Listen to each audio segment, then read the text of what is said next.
Yo. What's going on, man? Today it's March the 29th, 2024. It's your boy Chris, and this is the ChrisBeCappinn NBA show where we are live on Twitter.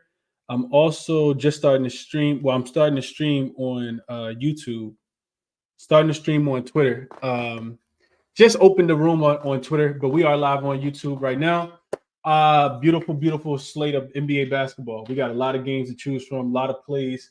A lot of talk to get into about today's games. We got some updated injury news, so definitely want to go through that. If you guys didn't get a chance, did have a live show earlier this morning as well. Real in-depth show. So today I won't go through all of the games as deeply as I did earlier, but I do encourage everybody who wants the deep breakdown of the games. Kind of went through, gave you guys a bunch of angles for all the games, and told you guys what I was looking for as far as playing bets today in the NBA. So definitely go back and check that NBA show out. It's over on YouTube from earlier today if you guys are interested. Real quick, let's go through the comments because I'm not going to take a deep dive into all these games. I think that's Cheyenne McLean is a new member. I definitely appreciate you joining the channel. What's up to my A1 Day One Prolific in here as always? What's up, Prolific? Appreciate you for tapping in. Brandon says, "Where do I pay the $5.99?" So, Brandon, if you click on the link in the YouTube description, it will take you to two different tiers, and you just select the one that says $5.99, and there's a couple different ways that you can pay for it. I think it is anyway. I've never paid for a YouTube membership, but I think it is. Jalen Johnson questionable for tomorrow. We getting some updated injury news. Jonathan Kuminga just got ruled out 33 minutes ago. What else? Brandon. Oh, so he filmed it. I didn't even pay attention. Okay, so Brandon, appreciate you for joining as a member as well. KOD, greetings for you as well. Appreciate you for tapping in. Jose said, "What's up, Pete? Let's get it today, Chris." What up, LJ? My guy, Katie. H-Town, sir. Okay. What up, Frank? Appreciate you for tapping in. Eric here as well. Again, my guy Freemon's is back. 36 Chambers is here as well. Daz TV says skim through it all. Yeah, skim through it all. I definitely broke it down by chapters as well. Fremont said Magic game scaring me, man.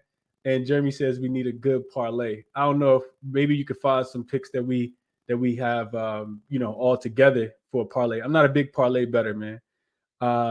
Extreme Pick says salute to the chat, man. Yeah, salute to the chat. Let's jump into it for today. See if we can get after it and find some money, man. So I updated the lines, and I did make a play in this game. It's actually the only one that I sent out so far. This Clippers and Magic game, man. I just think that I think the wrong team is favored. Honestly, I know that the Clippers are I think they got a little bit better record than the Magic. I could be wrong there, but this Magic team, man, coming off 2 straight losses, 5th straight home game. 5th or 6th straight home game. I forgot. I wrote it down earlier. But real quick, let me just check the standings. That's one thing I didn't do. I'm interested to see if the Clippers record is better than the Magic record at this point. The Magic been I know they lost a couple games in a row, but shoot, the Clippers have too. Real quick. And they're not even in the same conference. I'm just curious. Magic, 5th seed in the Eastern Conference, 42-30, only 2 games above the Indiana Pacers. They could potentially catch the Cavs and get the 4th seed. They're only a game and a half back from having home court in the Eastern Conference. That's crazy to think that this Orlando Magic team could potentially have home court in the Eastern Conference. So 42-30. The Clippers are 45-27. So only about 2.5 games are the difference between these two teams. Magic off 2 straight losses. You also got a revenge spot from earlier this season. It's Magic in this game for me. I went through and kind of gave you guys some angles and some ways that I was kind of looking at it. But, if we just talking, what's the play, it's the Magic for me, man. I like the Magic in this spot. Clippers just haven't been playing really good basketball. They are, 4-6 straight up, 2-8 against the spread in their last 10. I did get a +3, though, just so you guys know. Caesars had a +3 about 45 minutes ago. And we took the +3. I sent it out to the members. I like it all the way down to +2, though. +2 is fine. I think that they win the game. So give me the Magic in this spot as a short home dog. Like I said, 6th straight home game. This is first leg of a back-to-back, but I don't think they're really worried about Memphis. Desmond Bane just got ruled out for tomorrow as well. As long as Orlando can knock down some shots from the perimeter, I do think that they got a really good chance to win this game. So I played the Magic in this one. Katie says, love your show. I appreciate that. Bosom says, let's get it. Jeremy says, anything that will cash. Absolutely. What's up to my guy? Dexter says, what up, Chris? Made alive. He says, like button smashed, and I definitely appreciate that. Nando says, I have two tickets. I have a ticket on Clippers -2, but Chris, you've convinced me to take the Magic. Yeah, don't let me talk you into it, but I know you were here earlier. Nando. So yeah, whatever it is that you like, don't let me, convince you. I know people, like respect my opinion, but I'm on the Magic. My guy Ski in the building. What up, Ski? Ski says check Magic 3%. So Ski on the Magic as well. As Dennis Smith Jr. is ruled out. Some breaking news coming in. Santi Aldama, that's for tomorrow. So yeah, Magic for me in this game, man. Like I said, I got him +3. What's up, Tariq? Appreciate you for tapping in as well. Just watching for my game, and I'm all in. Just waiting for my games, and I'm all in. Okay. All right, let's get on to the next game. Like I said, not an in-depth breakdown. I did go through these games thoroughly earlier this morning on the live stream. So the Lakers and the Pacers, still, of course, waiting on the news of Anthony Davis and LeBron James. And I told you guys earlier, I'm not sure, man, if Anthony Davis is going to play. He didn't play in the last one, and I think one of these days him or LeBron may sit, and I don't think that one of those guys are going to beat this team. I think the Lakers will need LeBron James and Anthony Davis. And I noticed a double revenge spot for the Indiana Pacers. Like, I totally get it. I gave you guys the trends on that this season. Home favorites in a double in season revenge spot. 50 and 21 straight up. That was when the line was at 2.5 this morning. That 70% says to take the Pacers. And the Pacers are favored in this game for a reason. You also got the Pacers 21-12 straight up, 20-11-2 against the spread after a loss, which is 64%, including 6-1 straight up and against the spread after the All-Star break. But the Lakers, 7-3 straight up in their last 10, 6-4 against the spread, including 5-0 straight up, 4-1 against the spread in those last 5 games. I know it's the third game of a 6-game road trip, third game in 4 nights, and a fourth and 6, but I'm not betting on or against the Lakers right now. I'm gonna keep my money, and I'm good with that. I'm gonna just keep my money and and watch this game. I think I'm cooler on the sideline in this one. The Indiana Pacers don't have anybody on the injury report. I'm pretty sure they got a bad taste in their mouth coming off the 26-point loss as a 3.5 point favorite to the Bulls. But it's also a first game back as well after a 5-game road trip. So no play for me in this one. I hope you guys cash whatever it is that you play. The total did go all the way up. It opened at 240.5. It's up to 244. I was wrong on the total on Sunday. I thought the Pacers could play some defense in that game, and the Lakers damn near hit their team total in the first half. I mean, before the third quarter ended. So will they be motivated? Probably so. They should have been motivated in the last one, and they didn't come to play. So I'm not laying points with the Pacers when I think that the Lakers could beat them again. So those are just my thoughts. But if the Lakers lay the dud eventually, it wouldn't surprise me either. So I'm off the Laker games right now, man. Off the Laker games. Let's see. What are you guys saying in the comment now? David says, hello again, my brother. Can't stay long, but I have a parlay. 30 for Siakam and Curry, taking Portland on the points. Y'all be good. Hey, have a good weekend, David. Best of luck tonight as well, man. Be safe. Ski says, no, I'm saying check their 3-point percentage. I'm not on them. Yeah, I looked at that, Ski. If you're talking about the Orlando Magic 3-point percentage, he says check Magic. Magic 3-point percentage. So Magic, I looked into this earlier, real quick. Let's go back to that because Ski mentioned it. Orlando is not shooting the ball well from 3, but the Clippers are not defending well from the 3-point line. We talked about this earlier, and that was one of the reasons why I did a prop cast with Munaf earlier, and I really like Jalen Suggs to bounce back. He's had a really poor game. So if you guys are asking me about player props, I typically go super light, but Jalen Suggs is actually one of my favorite player props. When me and Munaf did the show earlier, it was at 10.5 for Jalen Suggs. It's now up to 11.5. Markelle Fultz has been ruled out. And that's one of the reasons why I liked it even more, because I figured he wasn't going to play. He's missing the game just for injury management as well. But looking at the Clippers defensively, they've been bad. And that's one of the reasons why. Orlando's been a much better defensive team. I think defense shows up at home. So last 2 weeks, Orlando's really struggled from the corner three. They're shooting just 31%, which is 24th in the league. But they're shooting them. They're getting them up. So they're second in frequency from the corner three. And the Clippers rank dead last in corner three and above the three, above the break three accuracy. Letting teams shoot 51%, over 51% from the corner three, and about 44% from the above the break three. And I think that's where Jalen Suggs is going to take a lot of his shots tonight. So I like Jalen Suggs' points as well at 11.5 over. And I like the Magic for this reason. I do think that they bounce back a little bit defensively. I think that you look at Orlando last 2 losses, they lost to the Kings and they lost to the Warriors. And both of those teams are playing really good defensively right now. This Clippers team, total opposite. This Clippers team is actually 29th in defensive efficiency over the last 2 weeks. They are not impressive on the defensive end. That was one of the reasons why I took Orlando plus the 3. What's up to my guy, Rick? Dexter says, yo, Sky, am I going to be catching your next show, bro? You might mean Ski. Ski said he was driving. David says smash that like button before Chris raised the rent. No raising of the rent around here. It's all good. What else y'all saying? Let's see. Fremont says everyone on the Magic watched the Clippers win out, show out. They could potentially. I don't think everybody on it though. Fremont, you got to remember this line opened at 1.5, and the money's actually pushed it to 2.5. Then it went up to 3. So I'm not sure. Like I don't check money splits, but I just handicap the game, and it tells me to take the Magic in this spot. I'll live with the results. Like I said, I love the spot for the Magic today. LJ said the Pacers first quarter makes sense to me. Lakers 0-5 ATS last 5 first quarters on the road. Okay, I can see that, LJ. The one thing I'll say about this game is that no matter what, if you want the Pacers first quarter, wait and see what happens with AD and Bron. And if you can get it as soon as you get the news, you'll get a much better line. If one of those guys are ruled out, the spread right now, I don't think is going to stay the spread. If LeBron ruled in, the spread's going to come down. AD ruled in, I think the spread's going to come down as well. So you definitely want to wait. Maybe if you like the Pacers, you wait until the last second if you want this first quarter. What's up, Tasha? I appreciate you for tapping back in as well.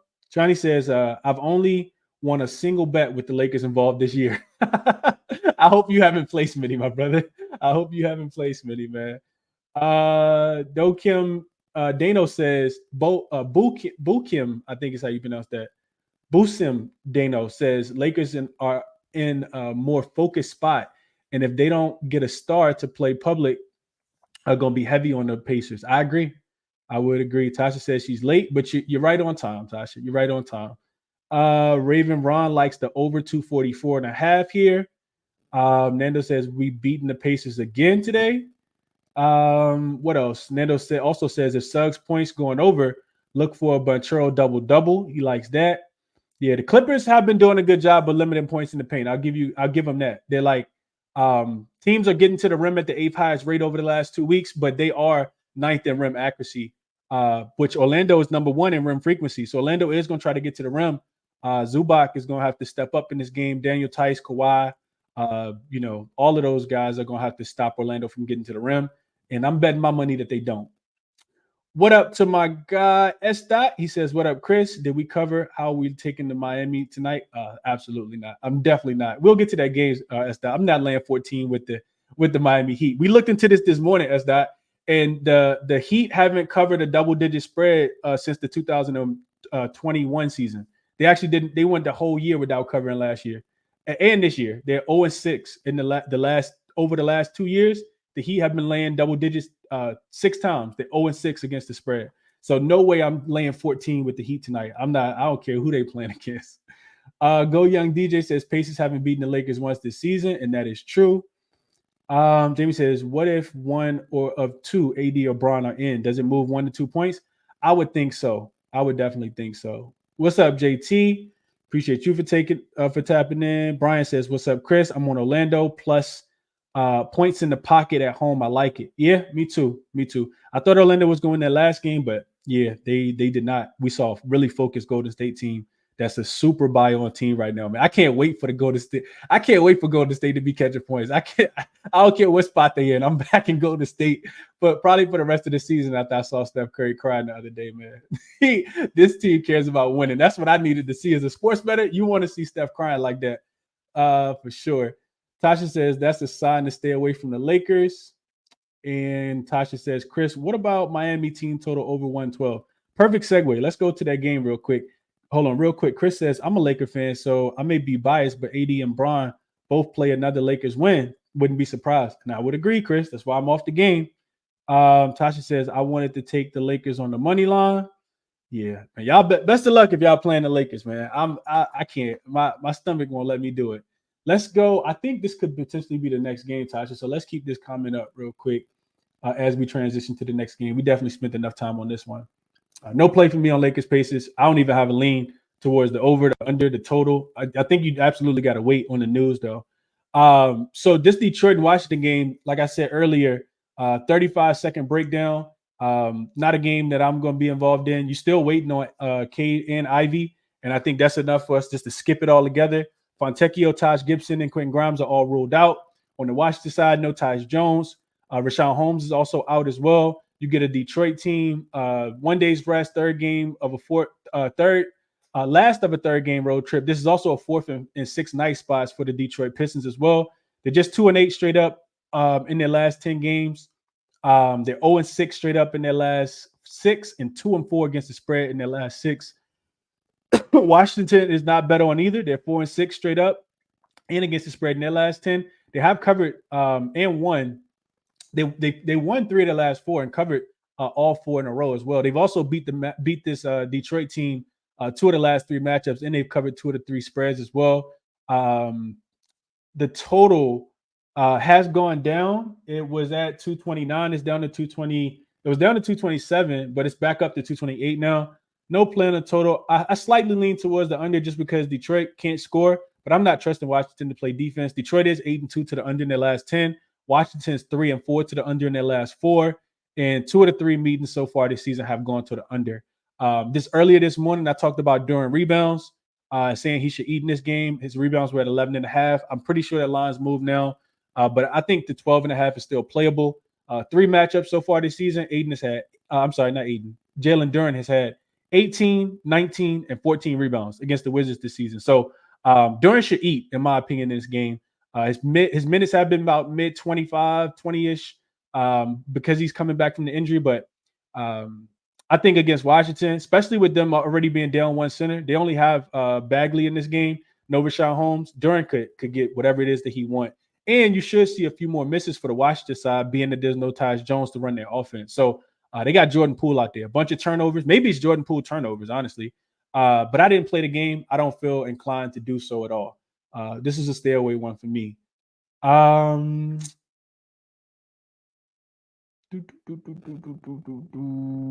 And how many times a year them guys in Portland can spend the weekend in Miami? Them guys partying, little cuz. You're probably right. They probably are partying. Hopefully they party after the game. Even if they party, they should be able to catch them 14. 14, a lot of points. Laying 2 touchdowns? I'm not doing that with Miami. I also didn't bet the game, though. Let's see. Tasha says Detroit scores against non-defensive teams. I'm not sure, Tasha. Brian says I'm on Duren over 12.5 rebounds. I think there'll be a lot of shots, a lot of his shots. I can see that. Dano also says, OMG, Portland play Magic on Monday. They partying down in South Florida. Them boys gassed up since they got down here in my G. Hey, Dano, I don't know who you are, bro, but you funny, man. I appreciate you being in the comment section today. Tasha says, if you feel Miami, take it. Yeah, take it if you like it. Toastin says, a good call on Bradley Beal to go under his points the other day. That was 2 nights ago. 9 points in the first quarter, ends with 10. Yeah, I didn't think that he was gonna have the greatest game, but he did start hot. We'll say that. Let's keep it pushing, man. Next game we got, excuse me, we got the Golden State Warriors. They'll be in Charlotte tonight. You got Steph going back. Golden State, this line opened at I think it was at 11 when I saw it last night, all the way up to 13. And I definitely agree with the money coming in on Golden State in this spot. Already kind of told you guys it's Golden State or nothing for me. Kuminga did get ruled out. I think Golden State will have everybody else healthy. Draymond you know what? Never mind. I'm not gonna say anything about Draymond because my mama told me if I don't got nothing nice to say, don't say nothing at all. So Draymond will return. Let's just put it like that. You get a Warriors team, not the greatest spot. They do have 1 day's rest. It's a third game of a 4-game road trip. Third game in 4 nights as well, and the fourth game in 6 nights, and a fifth game in 8 nights for this Golden State team as well. They're 5-5 straight up, and against the spread in their last 10. 2 back-to-back wins against the Miami Heat, and a win as a dog against the Orlando Magic as well. Excuse me. This Charlotte team, 1 day is rested as well. Second game of a 5-game homestand. They're coming off a 7-point win as a 9.5-point dog against the Cleveland Cavaliers. And the trends told me, I told you guys this earlier, the trends say you take the under. The Charlotte Hornets are 5-9 against the spread after a win as a dog this season. So they typically don't cover back-to-back spots. Golden State also beat this team 97-84 as 12.5-point favorites earlier this season, and that game was in Golden State. And then you also get a Charlotte team that's 10-4 to the under, coming off a win as a dog, including 8 straight unders. Golden State 12-4 to the under as a road favorite, including 11 of their last 12 as well. So this to me screams under. I know that the total's going up, but I think it's Charlotte team total under. We talked about this one this morning. I didn't lock it in because I kind of figured the total would go up. It's either, and I talked about a couple ways to play this game. You could take, I think Charlotte team total under for the full game is absolutely live. Right now it's at 103.5. This morning, this number was, what was it? It was like 90. I think it was 101.5 this morning. So you get a better number because I wrote it down. It's 102.5. So Charlotte team total under is actually now 103.5 on Bet365. So that's one way I considered playing the game. I also think that Golden State gets off to a fast start. I went through and did some deep digging, and Charlotte really struggles to score the ball, specifically in the first half. Golden State first half is -7.5, and I definitely think that that's in play as well. I think Golden State has a double-digit lead at halftime in this game, and I don't see them really playing around with their food in this spot. You can get the 7.5 right now on looks like Bet365 has a -110, not landing any juice there. The rest of the books have it juiced. BetMGM got a -115. FanDuel got his -118. So does DraftKings, and ESPN Bet actually got a -120. So I'm probably going to play Golden State first half in this spot. I do think that they don't play around in this game. First half -7.5 for the Golden State Warriors, -110 on Bet365. Let's go to the chat real quick. Oh, and from an X's and O's perspective, I talked about this as well. So not only is Steph back in his hometown, not only is Steph going to have a game called by his dad, not only did he probably go out with his dad and his brother yesterday for dinner when he got to Charlotte, but the Charlotte Hornets are also the worst defensive team against the above the break three. Steph is shooting the 7th. Golden State shooting the 7th most above the break threes in general. And that's nearly 30% of their shots are coming from above the break. Charlotte is the second worst 3-point defense against above the break three over the last 2 weeks, behind only, wait for it, the Los Angeles Clippers. So yeah, Golden State first half, Charlotte team total under, and Steph Curry over his 4.5 threes. Steph Curry points over, I think, are all in play. You just got to figure out which one makes the most sense and which one you feel most comfortable with. But I like all of those. I think all of those are really good looks. Let's go to the comments real quick and see what you guys are saying.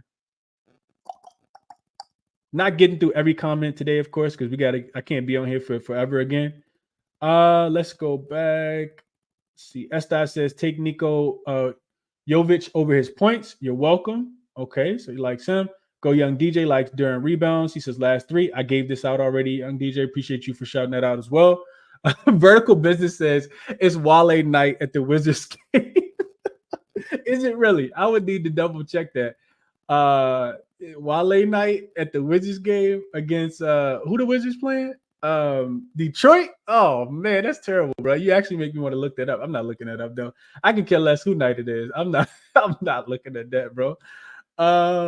Let's see. Mr. T. Aaron Ross says Steph playing around the fam tonight. Pretty sure his mom probably going to be in town as well. More focused spot for Miami too. Steph go off at home in front of Pops. I agree with that. I'll say it. He's a spoiled, selfish, entitled child. I know who you talking about, but we ain't even gonna give him no life, man. Nando says, give me the Hornets plus the 13. Okay. I'm not on the opposite side, but I think they get smoked. I will be trying to live bet this game with Golden State. If Golden State doesn't cover the first half, matter of fact, I'm about to lock it in right now. Because I didn't play it yet. I'm going to bet 365. I'm betting Golden State first half right now. If they don't cover the first half, I'll play them live. And I want to put a little something on the first quarter too, because Charlotte is really bad after a win as a dog. So I fully expect Golden State to have a double digit lead at halftime. I'm gonna play the first half right now. -7.5. I'm gonna send this out to the members too, just so everybody else has it. First half -7.5, -110 on bet 365 right now. Putting it in. Screenshotting it, sending it out. All right, my bet is placed. And now I am sending it out. And then we'll keep it pushing. We'll get on to the next game after I finish the comments real quick.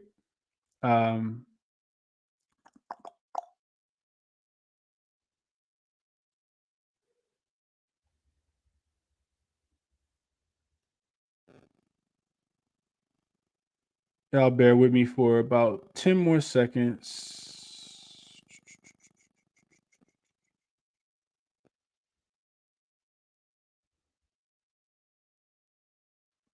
.1 units to win 1 unit. Golden State first half -7.5. I think we found ourselves a winner. All right, let's see. Tasha says Warriors better 3-point team. Take them. I've been hitting on their 3-point props on the team. Yeah, that's a nice market, Tasha. I know you've been cashing that. Brian says, what do you think about the under 103.5? Just gotta hope Golden State defense shows up. Yeah, man. I don't know, Brian. I talked about this earlier, man. And real quick, just to get into it real quick, I kind of feel like Charlotte struggles to score. We know that, right? Like they're not a offensively inclined team. Charlotte offense is actually, I mean, do I really have to give you guys the numbers? Outside of that game where, they smoked Cleveland last game and scored a bunch of points, they're not an offensively talented team. They really rely a lot on their 3-point shot. I've been saying this for a lot over the last like 3 weeks. Let's see. Orlando is shooting. They're shooting a ton of shots. I mean, I'm sorry. I got Orlando. I didn't mean to put Orlando. Hold on. Charlotte. Okay. So Charlotte, yeah,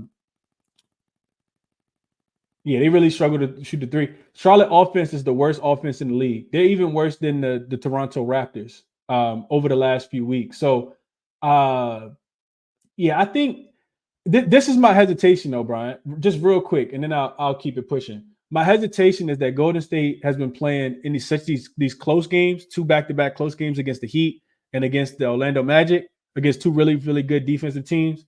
That they were like, those were close spreads, right? They were like pretty much a pick 'em against the Heat before the Jimmy Butler news when we cashed the other day, and then they were dogs in the second game. So now being a 10-point favorite, that changes your mindset a little bit, in my opinion. But I do expect them to keep their pedal to the. I expect them to keep the pedal to the metal in this one. That's why I like them early. Real quick, let's check Charlotte. So Charlotte, I just want to check and see. And I probably did this morning, just can't remember. But Charlotte's offense, I think it's just shooting a ton of threes still and not really making them. Let me just give you guys the numbers real quick.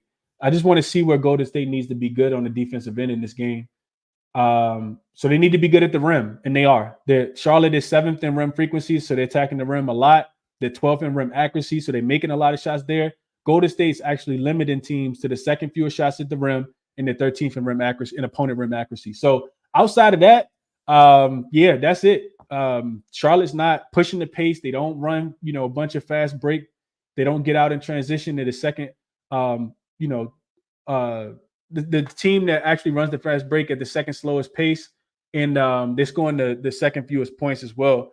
Damian Lillard out on Saturday for personal reasons. Giannis listed as probable. I didn't even look at the slate for tomorrow. I got to look into that too. So yeah, I do think that the team total under Brian is a good play, and it's one of the reasons I had it written down earlier as well. And I could potentially still get there. I just don't want to make too many plays in the same game. Dante says Dubs -4 first quarter. I like it, Dante. I like it a lot.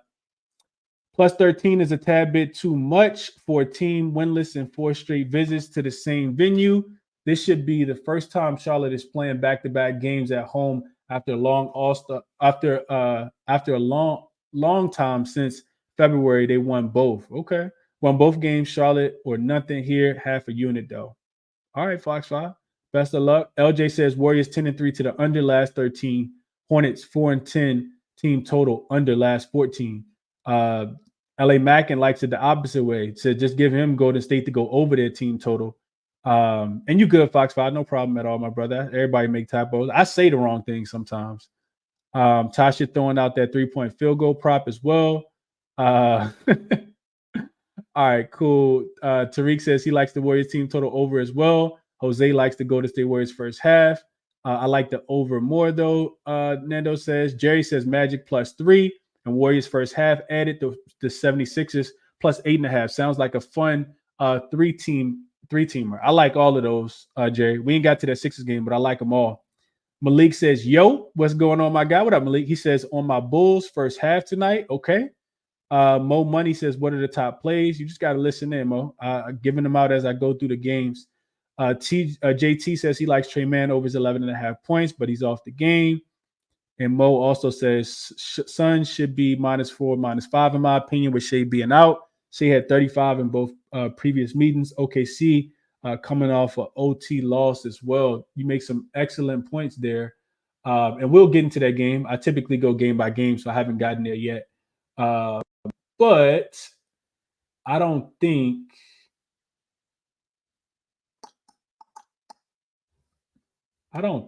SGA not out yet. Yeah, he's not out. He's doubtful. So he hasn't been ruled out yet. But I thought maybe I missed something. Okay. All right, let's keep it pushing to the next game. Like I said, ton of ways you could play this one. But I chose Golden State first half -7.5. Also like Charlotte team total under 103.5. Also like Golden State first half -4. That's a lot of different ways. And I like Steph to go over his 4.5 threes in this game as well. I like all of those looks, if I'm being honest with you guys. Just don't like the big number for the full game because Charlotte could potentially cover back door. All right, let's move to the next one. Next game up, we got the Bulls and the Nets. Not a game I'm super inclined to bet. Not sure why this line is coming down. We talked about this one earlier this morning. You got a Chicago team that does still have Ayo DeSumo listed as a game time decision, but he's probable. And you got Caruso, who is still listed as a game time decision as well. He's probable. I'm not buying what this Brooklyn Nets team is selling right now, though. Dennis Schroeder, Cam Thomas, Mikal Bridges, Dorian Finney-Smith, and Nicholas Claxton does not scare me at all. And I don't think they should really scare Brooklyn as well. And I talked about this. The spot for the Brooklyn Nets is not great, man. This team has played 9 of their last 10 games on the road. That's typically a flat spot. LeBron James, Anthony Davis, game time decisions. We knew that since Sunday. I mean, I'm sorry, we knew that since Wednesday. So yeah, this is Chicago spot for me. I know that they're coming off a 26-point win as a 3.5-point dog. But I think that they could win this game and cover such a short number. I know that they typically find themselves in clutch games, but I think if they really needed to, they could, as long as Brooklyn doesn't get hot from 3, because the Bulls they are susceptible to giving up a bunch of 3-pointers. As long as they can guard the 3-point line, I think that this Chicago team should be able to cover the -3.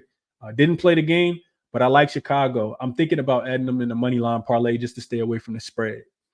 Let's see what you guys are saying on this one, because like I said, I'm gonna speed up and go through this a little quicker. Brian says, thanks, Chris. Great breakdown. I got burnt on the Cleveland first half under. I took so they were on fire at home, but I think I'll get there with the under. Yeah, I know that was more so Cleveland's defense, Brian. Like that was the back-to-back. And that was one of the things that made me kind of hesitant to play it as well. And I'm glad I stayed off. But it was like 50.5, and I saw that they had like 44 almost in the first quarter. Like, what was going on? So I like Golden State no matter how much, that's why I played the first half spread. Golden State -7.5, I think is a little safer no matter what the score is. Eric says Suns need the win more, the Curry show and the points. What else for this game? Sean says, were you on the Warriors team total, Chris? No, Sean. I played the Golden State Warriors first half -7.5 is what I played and just gave out to my members on YouTube. CB says, what do you think about Donovan Mitchell over 19.5 points? I'm not sure, CB. I typically don't like playing players in their first game back. I think he's missed 6 games, and that Philly defense is top 10 last 10 games. So I know that they're going to be trying to heckle him for sure, and I'm just not sure, man. He is dealing with the nose injury, dealing with the knee injury. I'm not big on playing players in their first game back. Now, granted, his line is low. We know that he can get 20 points, but Philly not playing slow, so. I'm not sure. I don't want to give you a strong opinion either way. Just whatever it is that you like, play it, my brother. I'm not going to talk you into it or off of it. Tasha says she took the Bulls last night -3. Nando says have Bulls on a 2-team money line parlay. That's the play of the day. And Johnny says Max Strus over 3.5 rebounds. What you think, Chris? Yeah, also not something I looked into, Johnny. My fault, man. I don't like giving you guys opinions on props that I haven't looked into. So I'll sit that one out too. A game that I told you guys earlier that I did feel super inclined to bet. I didn't bet it because it's doing exactly what I told you guys it would, which was go up to the 9 when this was at 8 earlier. And I like Philly in this spot. It was 9. Now it's back down to 8 again. So right before I did the show, I changed the graphic because it went up to 9. Then it came down to 8.5, I guess, while we've been doing the show, and now it's down to 8. I like Philly in this spot. I think just because Donovan Mitchell is back doesn't necessarily mean that they're going to win this game by margin. I think Philly has been but the numbers say that Philly have been the better team. The only thing that gives me a little bit of cause for concern is that Philly. I think for them it is it's a fourth game in 6 nights, I think. And they play 5 of their last 6 games on the road. Tonight, it'll be 7 out of their last 10 on the road as well. So I don't like that spot as much for Philly. But, I went through the X's and O's already. One thing that Cleveland really struggles with is teams that shoot threes, specifically the above the break three, a shot that Philly's actually making the 11th highest rate. Cleveland defense allowing teams to shoot about 38% from the three. So I think Philly should be able to knock down some shots. Philly also been pushing the pace. They're 6th in transition frequency and 2nd in points scored in transition over the last 2 weeks. Cleveland is bottom 10 in both of those stat categories. And Philly has been the better team. So like I said, just because Donovan Mitchell is coming back, I don't think that this should push this line to like 8 or 9 in a game that I think will be closely contested. You also got the refs, like forgetting to blow the whistle when Kelly Oubre got fouled. So they could potentially get some fouls in this game as well. I know that the Cavs are coming off a really bad loss against the Charlotte Hornets as 9.5-point favorites, but I think that this number is just a tad bit too big.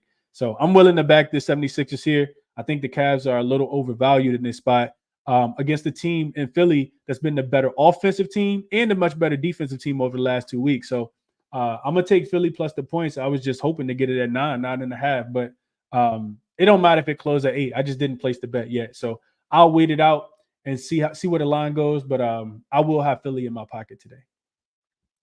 Let's see what you guys are saying about this one. Jose likes Bulls on the money line. Johnny says, I think Philly is the move here. They already beat them, and they're playing more competitive.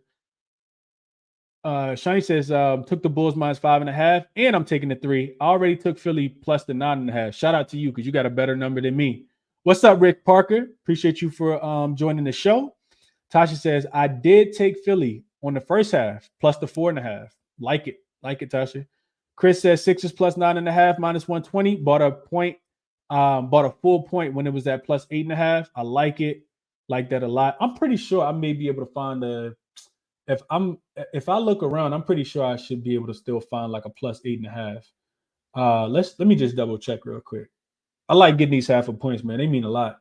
Yeah, I can get one on Unibet, even though Unibet did limit me, so I can't play but so much.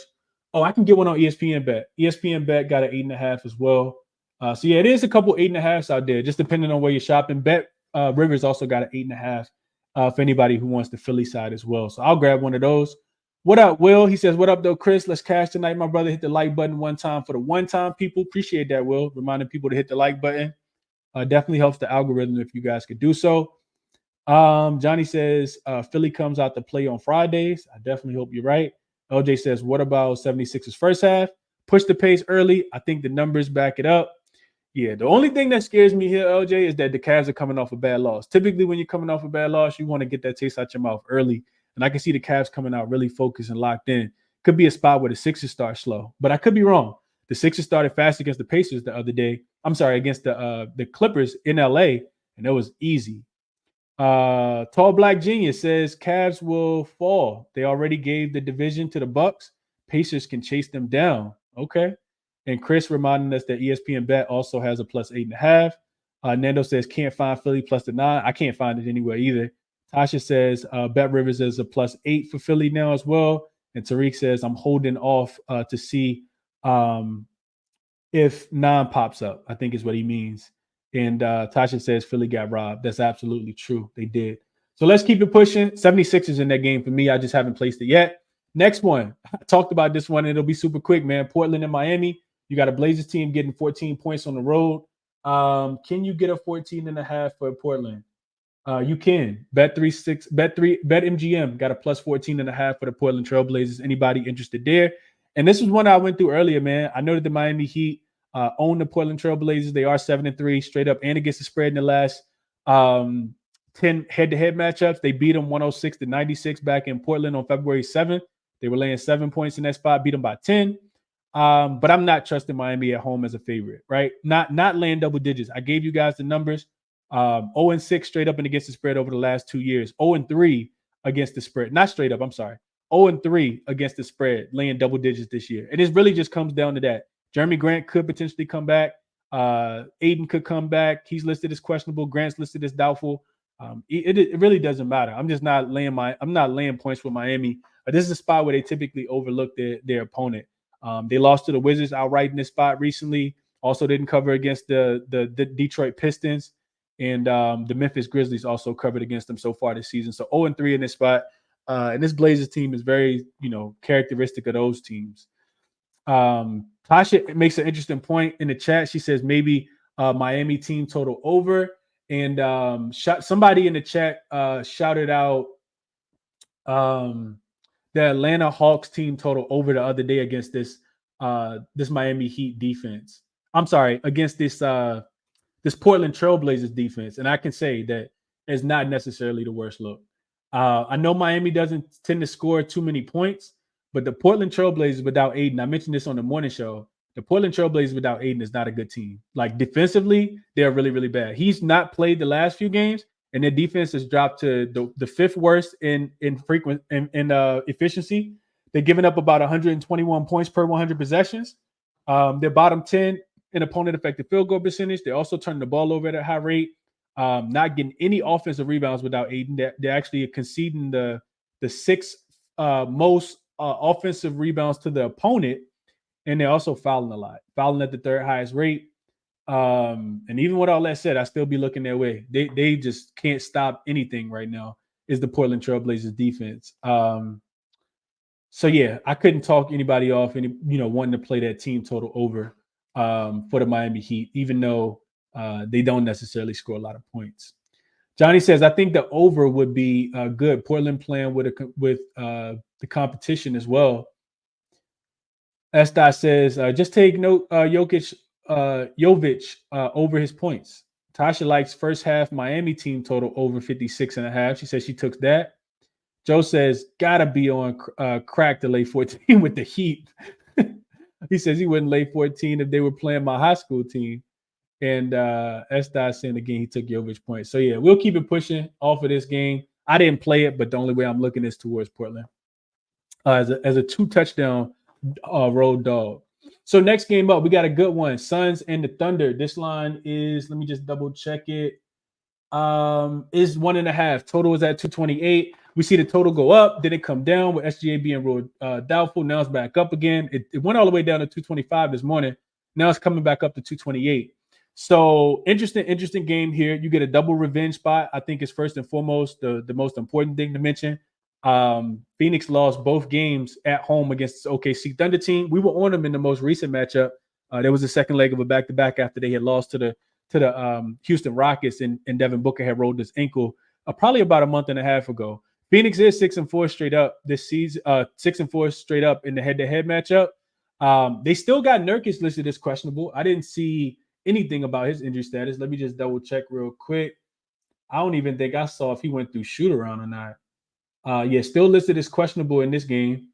I noted that the Suns are coming off a win as a dog against the Denver Nuggets, where they took my money, and I'm kind of chilling on the Suns, man. I feel like because they know they have a hard schedule, they're probably about to really lock in and win a few games in a row. This line is crazy because this line opened with OKC laying 3.5 yesterday. The total was at 231.5 when I first looked into the game.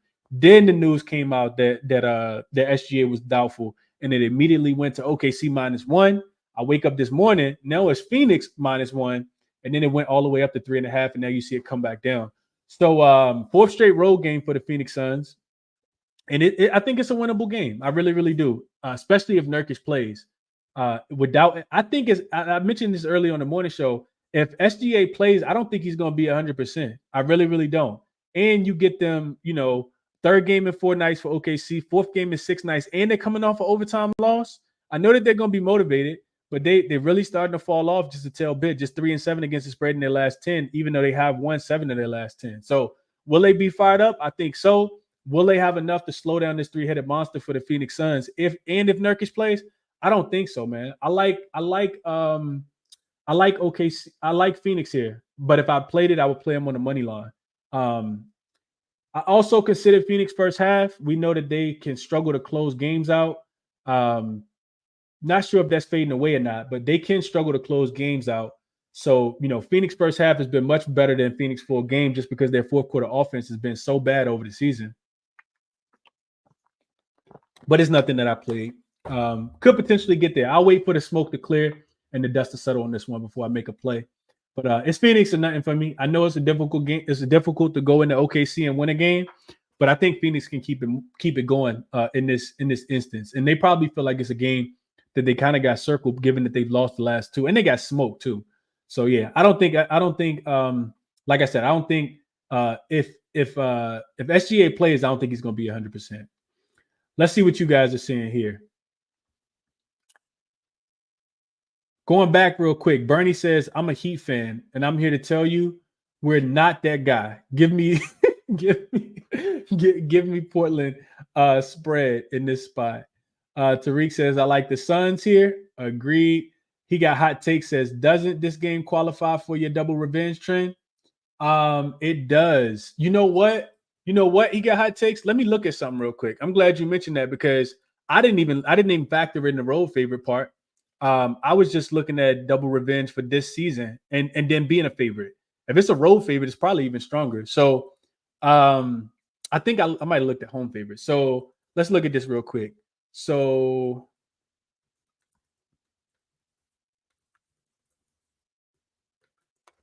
if you are a road favorite seeking double in-season revenge this year, you are 37-23 straight up, which is about 62% of your bets have actually cashed. Since the All-Star break, it don't look like it has been as profitable, though. The Clippers did go in and beat the 76ers in this spot just the other day, but they didn't cover. The Warriors beat the Heat. They did cover. The Suns beat the Spurs. They did cover. Excuse me. The Pelicans lost to the Magic. They didn't cover. Lakers lost to the Kings. Didn't cover. Suns beat the Cavs but didn't cover. I vividly remember that because we were on the Suns early in that spot. Let's see. After the All-Star break.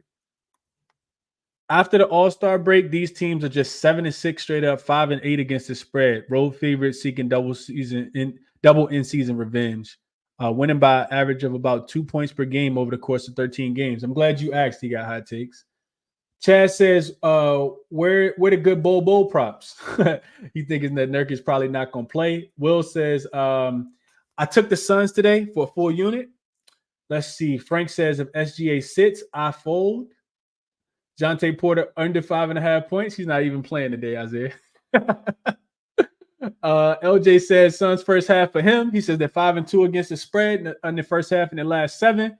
OKC is 3-7 against the spread in the first half. Also, Suns have won 8 of their last 13 versus the West on the road, averaging 123 points in those games as well. So maybe even a team total over, LJ. I couldn't talk you off. If the Suns have all three guys in, I was looking at it earlier. When the Suns have had Bradley Beal, Devin Booker, and Kevin Durant in, I want to say they are something like 23-12, or I can't remember exactly what it was, but it was something like that when I looked into it early. So maybe it is just a team total over.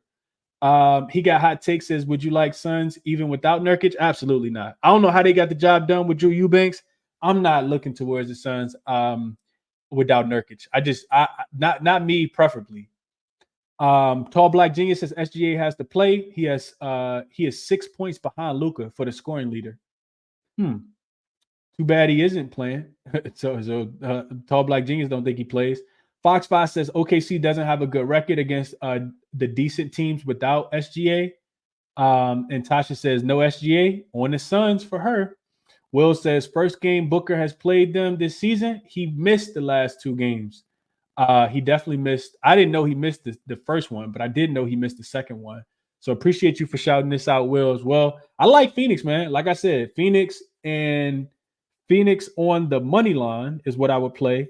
And Philly plus the 8, the 9, the 8.5, whatever we can get. Those are the two best that I'm leaning towards the most that I have not placed yet. SK says if Nurkic is in, I think I'll take the money line. Me as well. And he got hot take, says all we need is the Suns to win. Only -1.5. Dexter says Phoenix best bet on the money line. So a lot of Phoenix love on the money line. Jerry says if that's the same LJ that's been on J Money show with you. Oh, is that? Yeah, that's the same LJ. LJ from H-Town, my guy. He says his looks are solid. Yeah, LJ's sharp, man. Pretty sharp guy. He does his homework for sure. So let's keep it pushing. Didn't look at any player props in that game. Next one we got up is the Knicks and the Spurs. Just real quick on this game. I don't think I'm going to end up playing anything, but real quick on the Knicks and the Spurs. Why is this up here? I don't even know what this is. I don't know if y'all can see that or not, but some just okay. Now it's gone. Let's see. So Knicks and the Spurs. This line opened at 10 yesterday. It came down to 9.5 this morning, and now it's actually down to 9. Let me double check real quick. Yeah, down to 9. Total keeps going crazy as well. It opened at 216. It went all the way down to 211, and now you see it back up to 213.5. So money coming back in on the over, and money coming in on San Antonio. And I told you guys this morning, San Antonio has been profitable recently. 4-2 against the spread in their last 6. Back-to-back outright wins against the Utah Jazz and the Phoenix Suns. They weren't supposed to win either one of those games. Now they're back at home, 1 day's rest. And you get a Knicks team that's been red hot as well. 8-2 straight up, 7-2-1 against the spread in their last 10 games. Last of a short little 2-game road trip. They just beat the Raptors by 40 plus the other day. And they also beat this San Antonio team too, 126-105 in New York on November 8th as a 9-point home favorite in that game as well. This is a game when I'm asking two teams up on the floor, I feel like it's got to be a big Brunson game because you look at San Antonio and their defense has been really, really good from the perimeter. And that's really all the Knicks have been doing. The Knicks have been shooting a ton of threes and they've been making them. And the San Antonio Spurs defense has been really, really good against the three-point line. They're not allowing teams to shoot a bunch of threes. And it's crazy because I don't think that I was going to think that there was going to be a part of the season where I said, man, if the Spurs are going to cover, it's going to be because of their defense. You would have told me the Spurs are going to cover. I would have said that it was because of their offense. But you look at San Antonio's offense, they're actually the 28th rated offense as far as efficiency over the last 2 weeks. They are not good because of their offense. Only averaging about 105 points per 100 possessions. They actually rank bottom 10 in effective field goal percentage. They're still turning the ball over at the 4th highest rate, and they're not getting a bunch of offensive rebounds either. They're 20th in offensive rebound rate. However, the defense is what's been keeping them in. They're top 10 defense, only giving up about 110 points per 100 possessions. They're first in limited offensive rebounds. They're 6th in free throw rate, so keeping teams off the free throw line. The Knicks aren't shooting a ton of free throws. The Knicks are also the best rebounding team in the NBA as far as pulling down offensive rebounds. And the Knicks offense has actually gotten hot over the last 2 weeks, which makes sense. They scored 145 points. But yeah, they're the 4th best offense, shooting the 8th best effective field goal percentage. And like I said, it's coming from the 3-point line. Something is going to have to give. The Knicks are shooting the second most amount of threes in the NBA, hitting at the ninth highest rate. The San Antonio Spurs are limiting teams to the second fewest threes, and teams are shooting it at the 20th best rate. So they're not necessarily a great defense from three, but they are limited teams, especially from that corner three, where the Knicks shoot the most and shoot the eighth highest percentage. You get a San Antonio team on the opposite side that's fifth in frequency and eighth in accuracy. So they're doing a really good job in that department. The Knicks can get out and should be able to get out and run in transition. Last 2 weeks, they are third in points scored in transition per possession. And San Antonio ranks 17th. So they're not too bad. Just kind of middle of the pack there. And the Knicks are pushing. They're 11th in frequency over the last 2 weeks. So this is a difficult game. I think if I had to play it, I'd probably be I think I'd be taking the under. We talked about this earlier this morning. I think I'd be looking at a San Antonio team total under 101.5, 102.5. I think the Knicks can come in here and slow the San Antonio team down. I just told you guys that San Antonio was doing it with their defense and not necessarily their offense. They're only scoring 105 points per 100 possessions. And we know that the Knicks defense can really lock up. They're still eighth in defense, giving up a little bit less than 110 points per 100 possessions, third in opponent effective field goal percentage as well. I think they can slow the San Antonio team down, especially by getting the rebound. San Antonio has been a good rebounding team. The Knicks probably been the better rebounding team. So no play on the spread, but I would probably look towards a team total in this spot if I was going to play anything. Let's see what you guys are saying here.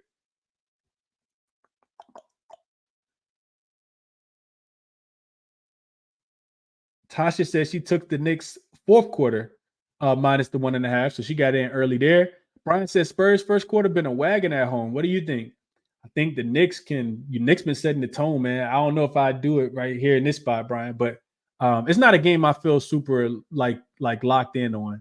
Dexter says, John says, why are you on the Phoenix Suns? I kind of explained it already, John, but it's a double revenge spot. Potentially no SGA. If he does play, I don't think that he's going to be 100%.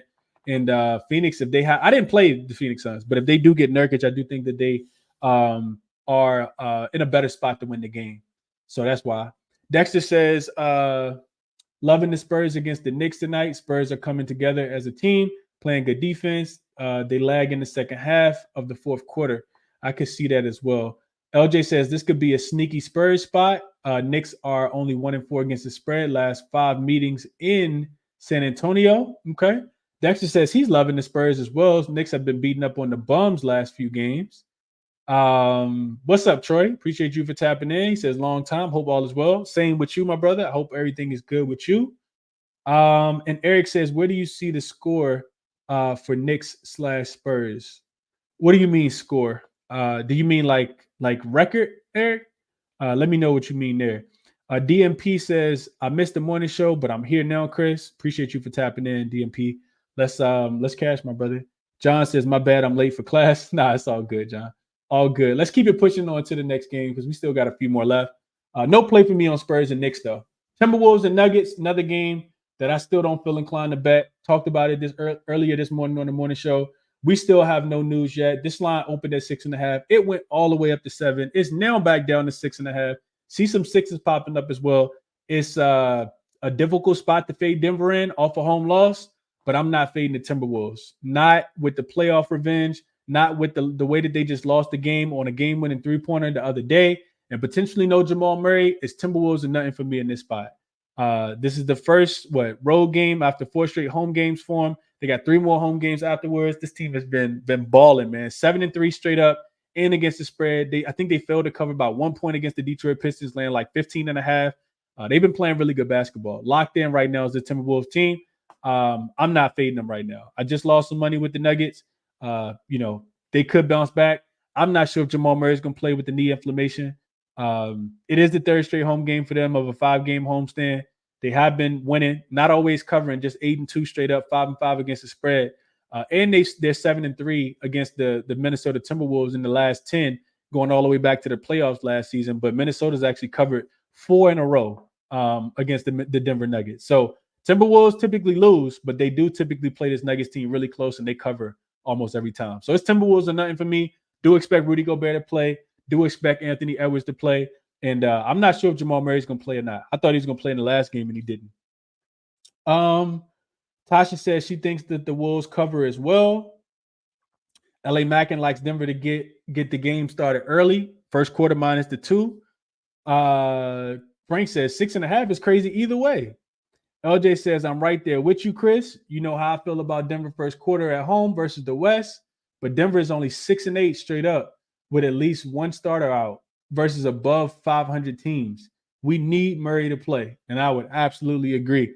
I saw them lose to Phoenix without Jokic, without Nurkic, and I said, yeah, I'm off Denver right now. I think that was a more reflection on Denver. And granted, Reggie Jackson played bad. I just don't think Reggie Jackson and Jamal Murray is two levels. Two levels. They're not even close to each other. DMP says, I don't know, Chris. Denver go crazy at home. So let me tell you something real quick, DMP. I talked about this earlier this morning, and I'm like I said, I'm not gonna get all the way into it, but I looked at the Nuggets at home. So a previous home loss, and then their home favorite. They are 4-0 straight up and against the spread. But let me tell you why I'm not afraid in this spot. Because the wins came against the Wizards, the Pistons, and the Hornets. The Timberwolves, like this Timberwolves team always plays them tough. Every single game. Timberwolves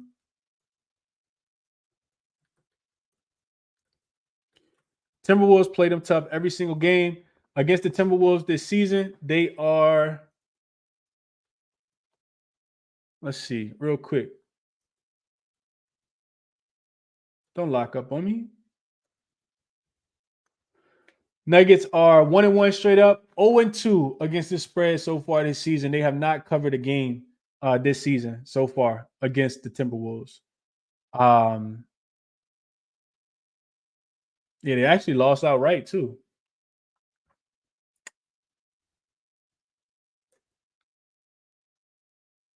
Yeah, they lost that first one outright back in November the 1st. So yeah, it's Timberwolves. Like I said, it's Timberwolves or nothing for me in this one.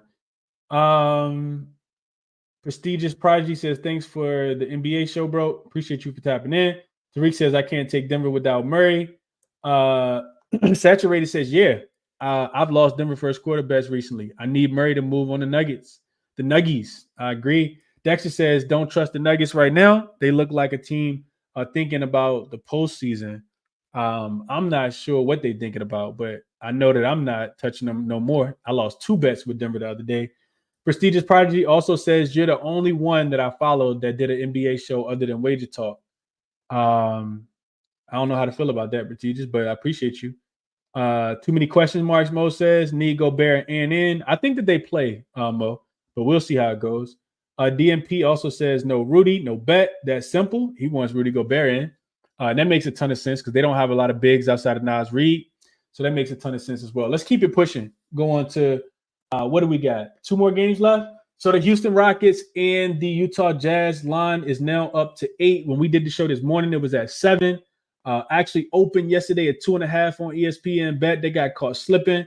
Of course, Lauri Markkanen is still listed as questionable, but Jordan Clarkson has been ruled out. On the Houston side, I didn't see anybody pop up on the injury report, but let me just make sure because LeBron is in, Anthony Davis is in. Okay, Lake Show. Hey, if you want the Indiana Pacers, wait. Let all the dust settle and clear if you want to fade the Lakers today. If you want the Lakers, go. Go if you want the Lakers. This is the time to go. Find the best number before the books lock it up because it just came out. So let's see. Just real quick, I want to update the injury report real quick just to make sure I'm not missing anything. So, yeah, Houston has everybody in. Fred VanVleet, Jalen Green, Amin Thompson, Dylan Brooks, Jabari Smith Jr. You're still going to have, those key bench players coming in off the bench as well. In Utah, like I said, do have Lauri Markkanen listed as questionable. So, this is a game where you do get a Utah team that's been struggling. 1-9 straight up, 2-8 against the spread in their last 10 games versus a Houston team that's red hot. This team is what 1-9, 10-0 straight up, and 9-1 against the spread in their last 10 games. Houston is coming off an overtime game as a 4.5-point dog. They did win that game in OKC. So that gives me some hesitancy in the, now you're playing at altitude off an overtime game. I don't like that spot as much, which is why I was a little hesitant to play it last night. But I mean, granted, if I could have got the 2.5, I would have ran to the window, but I didn't see the news until Lauri Markkanen came out and the line had moved. I think Rockets first half should be good. I mean, the number should be like 4. They have been, starting fast, starting hot. They did it against OKC the other day, and I think that they could potentially, keep that going. Utah is not a good team from the 3-point line. Houston been shooting a ton of threes. No way I could look towards Utah, early. I think Utah potentially could cover this game in the second half, but I don't like it as much. Oh man, saturated. You're right, bro. I see that coming down to 7.5. I got to move on Philly now. I was waiting for Donovan Mitchell to get ruled in so the line would go up. I'm still gonna wait. I'm gonna wait it out. I'm gonna wait. I always sometimes when I was an immature better, I used to run at the line all the time. I'm gonna wait. I'm gonna wait it out. But going back to this game, it still be Houston early. I think Houston potentially over their team total. I mentioned this earlier, but they flew over their team total every single game so far this season, specifically against this Rockets team. Against this Jazz team. So far this season, they've played them 2 times. They're 2-0 straight up. They scored 127 points on January the 20th at home. They scored 147 on earlier this week. Well, actually on Saturday, they scored 147. So I don't think the Jazz going to be able to slow them down. They've gone over their team total over easily. And I think it's like 116.5, 117.5. I think that could be the play here. Not looking towards the Jazz. I just don't think that they have enough defense. Let's see what you guys are saying here.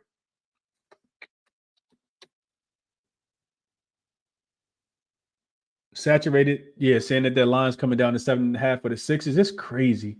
I should have been got in. Basically just saying I appreciate you. Appreciate that, prestigious prodigy. Light Beamer says on March 10th, the Nuggets beat the Timberwolves only by 3 points, and that was without Naz Reid, Cat, and no Gobert. That's a fact. Brian says, I took Houston team total over 118.5. What do you think about Green over his 38.5 points, rebounds, and assists? I think that the books are starting to catch up with that line. It's starting to get a little high for Jalen Green, man. He's been playing so well. Eventually, he's going to have a flat spot. You just kind of got to pick. I wouldn't predict that it'd be against the Jazz, though. I mean, the Jazz defense absolutely struggles. They really struggle against guards, and they can't stop anybody. So, I mean, he should be able to cook Keontae George. He should be able to cook, Colin Sexton. I don't think that they have anybody that they can guard that can guard him. Damian says he caught the Lakers plus 160 on the money line. Best of luck there. Tasha says, well, Lakers still won from double overtime. They could potentially. John says he's on the Jazz. Angelo says, I like the Jazz. Maybe thinking the Rockets are laying a tad bit too many points now. SK says, Chris, do you have a site to check team records on certain days like Jazz at home on Friday? Absolutely. Let's look at it real quick. So this season, the Jazz at home on Fridays. The Jazz are 3-2 straight up so far this season. They are 4-1 against the spread and 4-1 to the over when they playing at home on a Friday. They got a game in here, probably the first game of the season against the Clippers. They were at home. They beat the Clippers by 2 as 4-point dogs. They lost to the Suns but covered the spread. I remember that game. That was on a Friday. They lost to the Clippers by 14 at home on a Friday. They beat the Raptors at home on a Friday, and they beat the Hawks at home on a Friday. So the last 2, they actually 2-0 straight up and against the spread. But those games, only one of them came this month against the Hawks. And I was on the Hawks in that game. Shout out to the Hawks. And then they beat the Raptors, which I'm not sure what you can take from that one. Yeah. So there you go. 4-1 ATS, 3-2 against the spread. Frank, Philly plus 8 on FanDuel. Appreciate you, Frank. DMP says, I'm not impressed by the teams Houston has beat in the win streak. I'm on Utah, bro. You're not impressed by the OKC win? They got a couple of really good wins in here, but hey, everybody feel different, man. Damien says, feel like Lakers got to win with the Warriors and Rockets playing lesser opponents tonight, and that race is tight. This is a fact. That is a fact. Tasha says 119.5. Pretty sure she's referring to the Rockets team total over. LJ says he likes the Rockets in the first half. They're 11-4 against the spread in the first half, last 15. Plus their team total over 118.5. They're 10-3 to the team total over in their last 13 games. Yeah, this Rockets offense is it's crazy how good they've been, man. I could bore you guys with all the analytical numbers, but let's just know that this Rockets team has really been good. And the Utah team is not great defensively. I think we got to keep that in mind. Offensively, I'll tell you guys this: the Rockets over the last 2 weeks have a better offensive rating than the Boston Celtics. 127.5 is the Houston Rockets offense. They're top 5 in every offensive statistical category outside of getting to the free throw line. Did not turn the ball over, grabbing all the offensive rebounds, shooting a really high percentage, and all of their shots are going in from wherever they're shooting them at. So it's Rockets and nothing for me in this game, man. I don't think that the Jazz gonna be able to stop them when they get out in transition. But like I said, the 8 is a big number now. You are getting the worst of the number. So I would look towards the team total over, like you said as well, LJ. Over the 118.5, thinking that they get to 120. Saturated says you probably covered already, but do you hate Duren over 12.5 rebounds? Nah, I actually gave that out on the propcast earlier. Saturated 11.5 when it was minus 130 on BetMG on Bet365. So yeah, I couldn't talk you off. He's had 14 or more rebounds in every single game, and it's the Wizards, and they only have one center. Yeah, no way I could talk you off.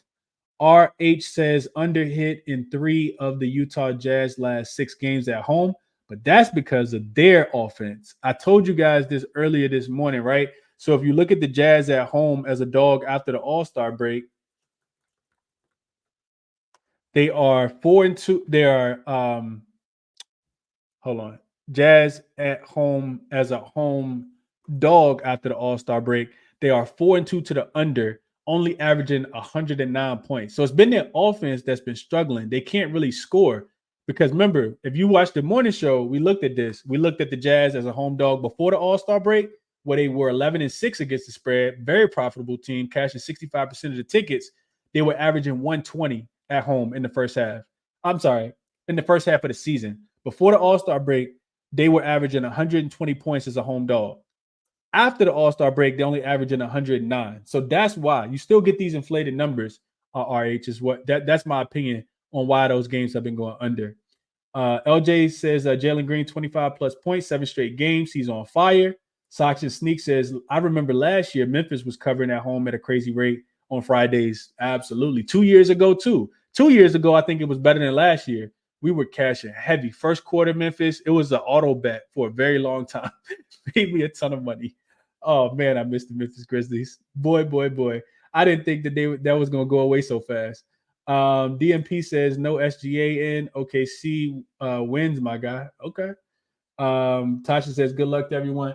All right, so let's move. I think we got one more game left, and that's this Dallas Mavericks and Sacramento Kings game. So real quick, I know Luka is listed as questionable yet again. He did go through shoot around earlier today. I want to say he's the only person on the injury report for this game. Let me just double check it real quick. Always like to make sure I'm crossing all my T's and dotting all my I's. He is Maxi Kleber game time decision. Trey Lyles is out, and Sasha Vesenkov is listed as a game time decision as well. I think he's truly questionable. So we cashed on Dallas. Jimmy Butler that's it in, right? Yeah, Jimmy Butler available to play. Jaime Jaquez Jr. in. Caleb Martin questionable. Kevin Love available. So some Heat injury breaking news. Okay. All right. So in this game, we cashed on Dallas the other day, but it was because it was a really bad spot for Sacramento. They won their 5th game in 7 nights, one of the flattest spots that you could potentially be on.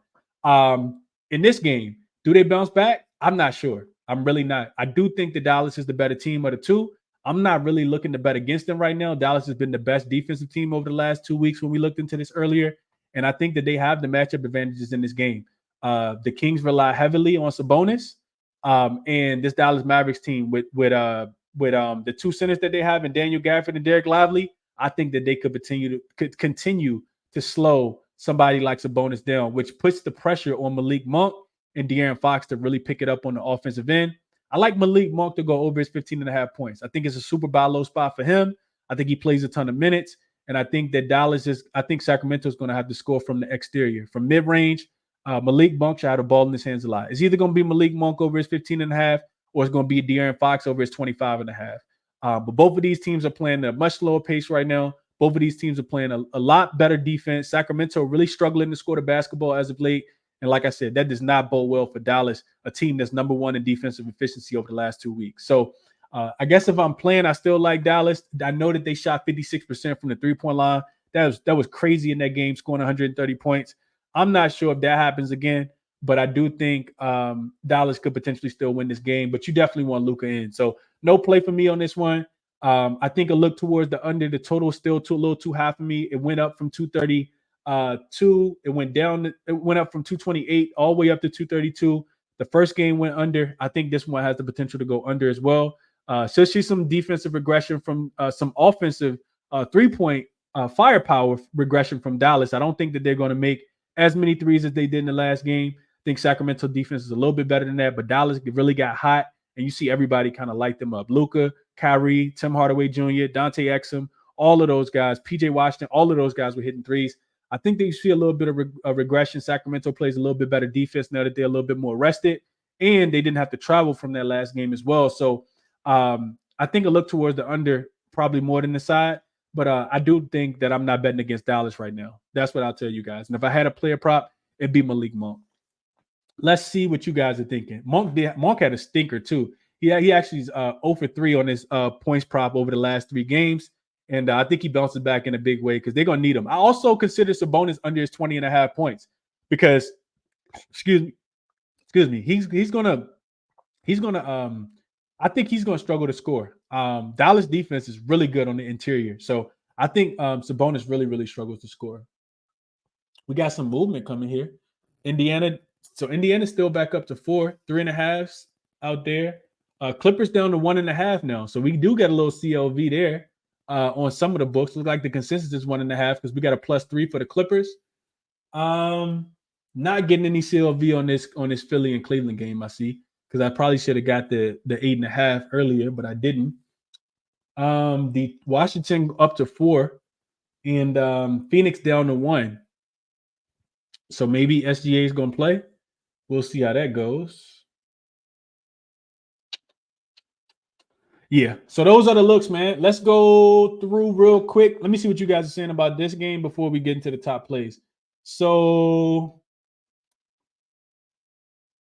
LJ says, can we trust Luka points over 32.5? I need to pay my mortgage. I don't know, LJ. I don't know, man. I think this is an under game where Luka might not even need to score 33 points. And Ramadan Kyrie is a real thing, man, for people who don't know. So it could just be a Kyrie spot. I think his points are 24.5. DMP says not fading Luka right now. Just can't. I agree. Mo says he liked Malik Monk. Malik says Mike Brown post game was interesting. I like the Kings in this spot. Can't talk you off any Malik Monk props. And Mo says, I think the Mavs are just a better team and will win again. And I kind of feel the same way, Mo, but didn't play it. He says the Mavs money line is talking to him. Tariq says, I like the Mavs here and the over. DMP says, Chris, how do you feel about Dallas team total over? So the thing for me, when I see teams playing like with Dallas, when I see teams playing and they're the number one defensive rated team, I don't necessarily always want to take their team total to go over. Because if you're the number one defensive rated team over the last 2 weeks, that means that you can win without necessarily having to score a bunch of points. So I'm always hesitant to take a team total over. We've seen it happen so much with Boston, so much with Dallas. I'm sorry, not Dallas, so much with Denver over the past year, this year, last year. Like Boston doesn't need to score 120 if they can score 115 and hold you to 97, right? And the same thing with Denver. Like when these teams really want to lock up, and Sacramento's offense has really kind of fell off. Their bottom 10 offensive team because their 3-point shots haven't been falling in over the last 2 weeks. So that kind of scares me a little bit on the Dallas team total over. And I think Dallas is due for some regression because they shot the ball so well. So I don't like I said, I like the under a little bit more than the over. So I wouldn't be playing Dallas team total over. That's just my personal opinion. Jamal says, just tuned in. Them Raptors team total unders always hit for us. You playing that tonight? The Raptors don't play tonight, my brother. They don't play tonight. R8 says under hit in 6 of Sacramento, 7 last home games. Under might be the play. I haven't written this one down, but under 232.5 between Dallas and Sacramento, I do think is the play. And you wait, right? Because Luka gets ruled in, this line will go up. So then you take the under. Because remember, he's still listed as questionable, even though this total's so high. And we know he's gonna play. But for the over betters, people that public betters who love to play overs, they'll bet this up because they'll be like, oh, Luka's in. Let me just put some more money on the over, or let me take the over now. And then that's when you take the under. Hopefully it goes up to 234. Go Young DJ says, can Golden State hold Charlotte under 100? They absolutely can. Go Young DJ. I didn't bet it though. Let's see. Tasha says I took Dallas. Will says Tim Hardaway Jr. over 9.5 points at -112. He's over versus them all 3 games this season. Yeah, he was in a little shooting slump. He's not now though. Will not now. I think he had 4 threes in the last game. Dexter says I think Kyrie be eating a full plate, and Tall Black Genius says Mavs record for best 2-point field goal percentage is .64. Rashad Holmes and Sabonis is at 62%. He may break the season record with a good finish this season, and I could see that as well. I could definitely see that. He's been absolutely hooping. Making sure we didn't get any more injury news. And Saturated says you betting Illinois tomorrow? Nah, I'm not betting any college basketball. I would say if I was placing a bet, it'd be Houston. Houston I love defense, and Houston plays a lot of defense, so it'd be Houston. For me, it's a very, very short number with them laying. I think it's like 3.5, 4. That would be the play that I would make if I was playing college basketball. But no college basketball for me. Not touching it. Last comment. Tall Black Genius says the bonus double tonight. He will tie Oscar Robertson with 26 double-doubles in one season. I think he means triple doubles. Oscar has the record with 41. The S is silent in Illinois. Did I say Illinois? I meant to say Illinois. My fault. Lakers own the Pacers. Smash the Lakers, DMP says as well. SGA ruled out. I am running to the window right now to play Phoenix on the money line. Go. I am on the way before the books lock it up. SGA out. Give me Phoenix on the money line. Just seen it pop up. -118 on Sports Illustrated because they moved the slowest. I will be taking it right now.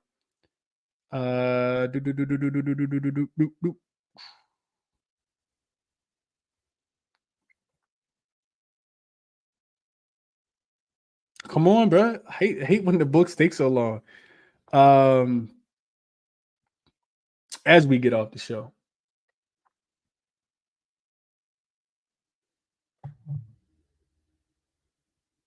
All right, I want to try to bet it twice. Let me see if Betfred will let me in too. They typically move pretty slow as well. They be doing the most. What takes so long, man?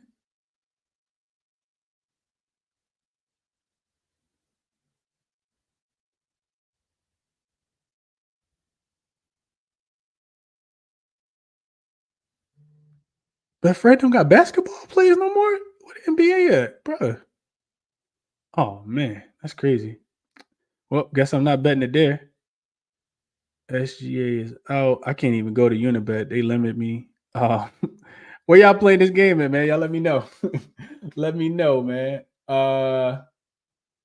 OKC locked in. SGA out. Confirmed. SGA out.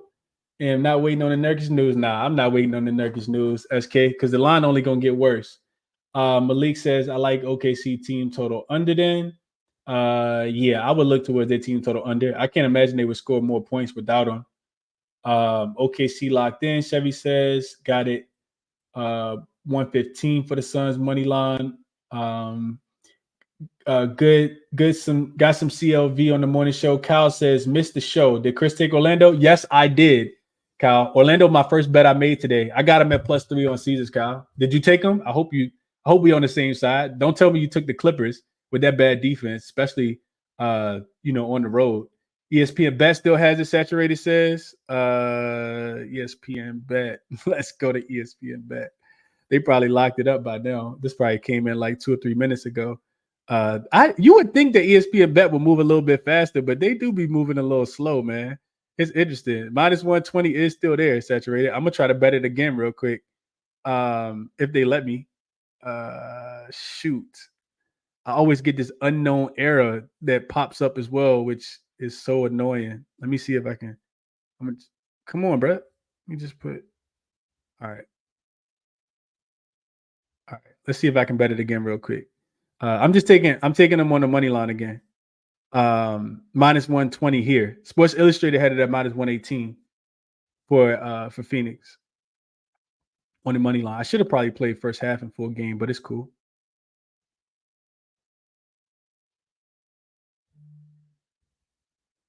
Hold on, what? 100. All right, cool. Appreciate you, Saturated. I just got it in again, man. I'm cool with betting it twice too. And you know what? I should probably send this out for the members who aren't here right now. If they want to get it in, you can run to the window and play it.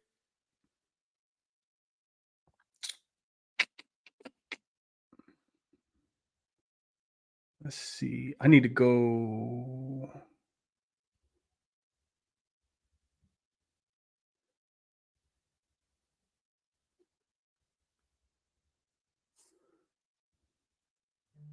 Gotta run to the window to get it. All right. Let's see. Minus 120 on FanDuel, Jabari says. Brian says Chris Suns game on the diamond. Suns minus 1.5. Hasn't moved on bet 365. Y'all be looking out, man. Bovado has it plus what he says. Season still got it. y'all be looking out. FanDuel got it. Cal says, yep, Orlando is my top bet tonight. Also have the Lakers. Let's go, Cal. I didn't take the Lakers. He says he also took the Knicks and the Spurs under 213.5. Also, a little worried about the Suns' pace, but overall, I like the matchup for both defenses. If you watch the morning show, for people who watch the morning show, I say the same thing Cal's saying right now, which is what led me to San Antonio team total under 102.5. As we get the updated news that Nurkic is going to be a game time decision. I think they can win the game without Nurkic, though. No SGA, that's going to hurt that offense a lot. So give me the Suns on the money line to go along with the rest of the bets. And I'll get into a quick recap here in a second.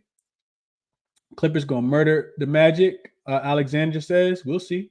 Bet Rivers has it, Tasha says. Suns minus 116. Is what Brian says. Saturated says, I'm on the Spurs team total under 102, Kyle. I like it. Kyle says he's with that. I also like the matchup for the Suns. For the Spurs defense. Knicks 3-point reliant. Spurs 3-point defense is improved. This is exactly, me and Kyle saw the same stuff. Definitely said the same thing on that one, Kyle. Alexander says Spurs plus 9. I saw the Knicks money line go from minus 420 to minus 400. Already liked the Spurs last night, so that's confirmed for me. Sox and Sneak says, Chris, would you play Warriors first half at 8.5? I would. I think that the Warriors will be winning the game at half. I think at halftime they'll have a double-digit lead against the Charlotte Hornets. So I played the 7.5, but I like it. And like I said, if it don't cash, I'll go back in. I'll go back in and play the Warriors for the full game after the first half. But like I said, Steph Curry crying the other day, that lets me know all I need to know about Golden State. They're trying to win, and I don't think that they're going to take the Charlotte Hornets lightly, especially after they're coming off a win against the Cleveland Cavaliers the other night. Saturated says, do you like Jalen Williams or Giddy props? I'm not touching either. Just Phoenix money line for me. DMP says, Cal, we need that live show today. Cal probably did go live. I'm pretty sure Cal always go live. He did go live because I was supposed to be on Cal's show, but my show ran over. Go Young DJ says, any chance Phoenix blows out OKC? Potentially. I don't think it's going to be that easy, though. Alexander says, yes, sir. Suns going to play hungry. They want to prove they're a top team. Veteranship versus youth tonight.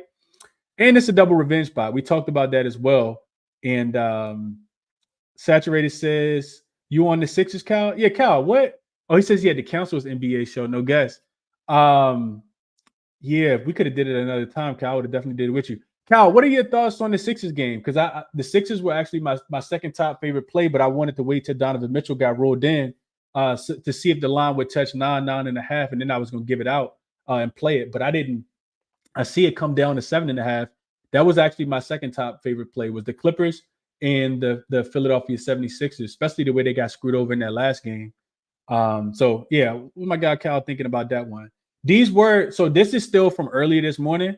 These top plays that you guys see here, but the plays that I did play, just real quick, I'll tell you guys what I did play.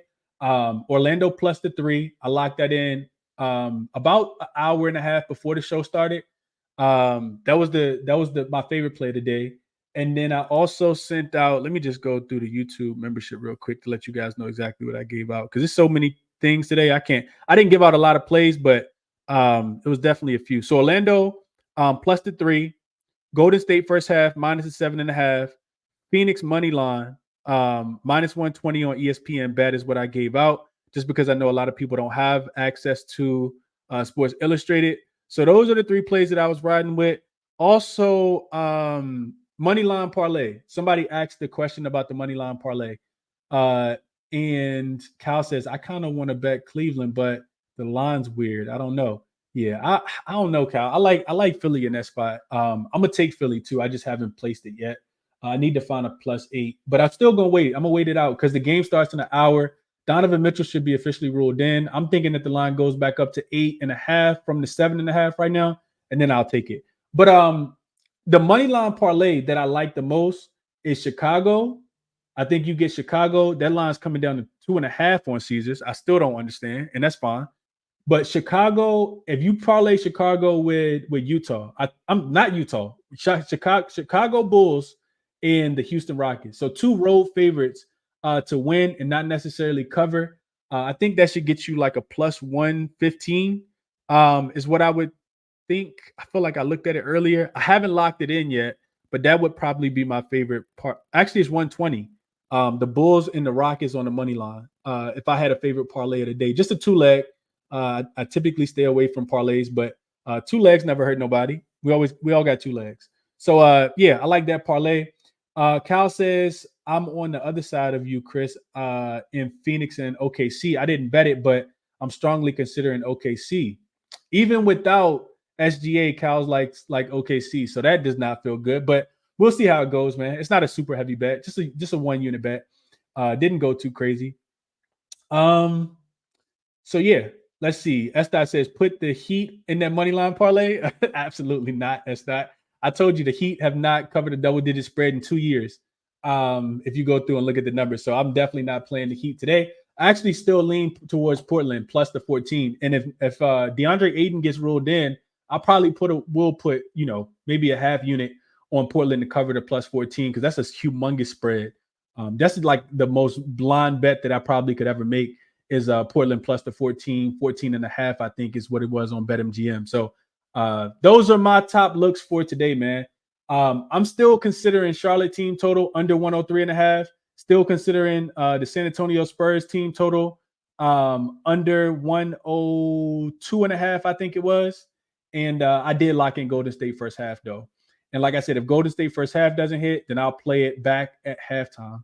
But those are the looks for the day, man. I hope you guys cash. And I'll be back probably super early in the morning again to do a morning show. And we'll keep it pushing from there, man. Best of luck on all your action today. Hope you guys win way more than you lose. Bet responsibly. And I'll catch you guys in the next one. I'm out.